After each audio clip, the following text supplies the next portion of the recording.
Localization of function is the idea that different functions are localized or performed in different parts of the brain. This can be seen in famous psychological cases such as the studies of H.M. and Phineas Gage. H.M. was renowned for being a regular subject in numerous psychological studies after undergoing brain surgery in 1953 at the age of 27 in order to correct his epileptic seizures. During the surgery, an important part of his hippocampus was removed. After this procedure, it became evident that he had severe memory problems. He did not remember anything beyond 11 years prior to his surgery. This kind of amnesia is known as retrograde amnesia. Additionally, he was unable to note if time had passed, as he was unable to form any long-term memories. This kind of amnesia is then called anterograde amnesia. This allows researchers to make presumptions about the role of hippocampus in memory. Firstly, that without the hippocampus, there is an inability to create long-term memories. HM would be able to hold information in working memory for a duration up to 15 minutes, if he constantly reminded himself of that information, but if distracted, will forget. Additionally, tests showed that the hippocampus was not responsible for procedural memory, but declarative memory. The difference is knowing that versus knowing how. Declarative memory involves facts, so the that, whereas procedural memory is in regard to the process involved, so the how. Apart from providing these insights, the study of HM has other strengths.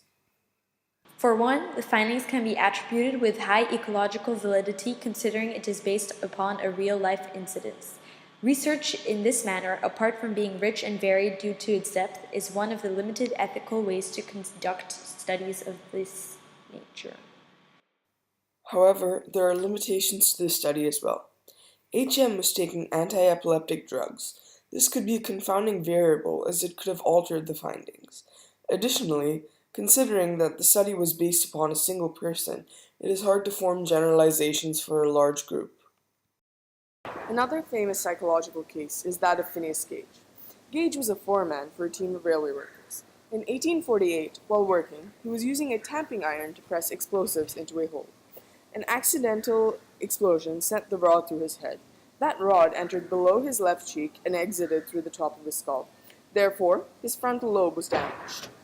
He survived under the care of J.M. Harlow, a physician. As he recovered, however, there were some significant changes in his personality. He used to be well liked and respected by others, but now he showed little restraint in his actions. He frequently utilized extreme rude language and made inappropriate comments to those around him. The injury is the reason behind Phineas Gage doing that which he would have stopped himself from doing before the accident. Another instance of this is that Gage would make grand plans for the future which would instantly be replaced with others. These personality changes allow researchers to conclude that damage to the frontal lobe caused people to become disinhibited, as the frontal lobe is responsible for behavior and personality.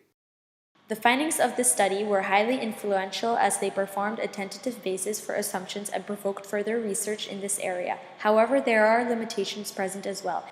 Technology and medical knowledge were not as advanced at the time, and thus there is a relatively high degree and uncertainty involved. Furthermore, as this is a case study conducted upon one individual, broad generalizations cannot be made.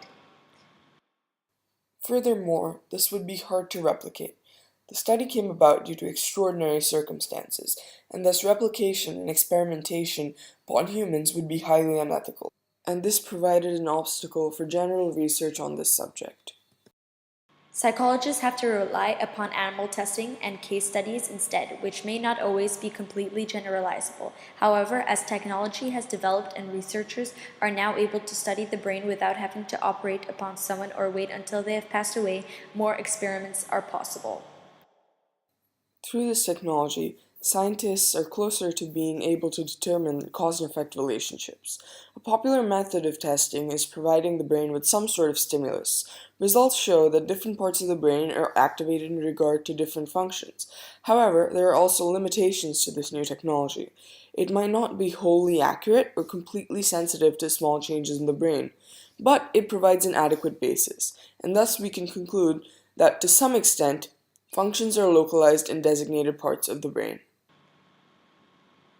However, this does not mean that they are fixed or permanent. Neuroplasticity is the idea that areas of the brain dedicated to certain functions that can be redistributed according to environmental demands. This is illustrated by the fact that a physical change is created in the brain when a person performs a certain activity extensively, as more neural connections are formed in that part of the brain. There was research conducted by Dr. Arne May and colleagues at the University of Regensburg on the subject of neuroplasticity. 21 female and 3 males participated in the study, which required half of the participants to spend 3 months learning to perform a basic juggling routine for a minimum of 60 seconds. Structural MRI scans were done before and after 3 months of practice, and a third scan was made 3 months later, during which time participants were not supposed to practice their new skills. After the study, it was noted that 2 parts of the brain had significantly changed after undergoing the training, and then after a third scan, when the practice had ceased, the difference had become smaller. These differences were apparently due to an increase in the volume of 2 regions of the jugular brain, which are associated with the retention of visual detected movement information rather than physical coordination. Thus, the practice of watching the ball's movement in the air repeatedly and learn to move in response to this has strengthened the connections between those 2 neurons in the part of the brain responsible for this activity. While this does tell us about neuroplasticity, please note that this experiment has limitations as well. Firstly, the sampling. The sampling size was relatively small, 26 people, and was mostly female, a 23-3 ratio. Additionally, there were 3 months where the subjects were expected to not practice their newly acquired skill. However, there is no way to verify that they met this expectation. This may also demonstrate the idea of use it or lose it, as after they did not juggle for 3 months, their brains again adjusted. It is difficult to come up with absolutes in psychological research, and this is an example of that. To recap, findings have shown that certain functions are performed in designated parts of the brain. However, the complete depth and scope of this is hard to define, as the brain is forever changing and adapting.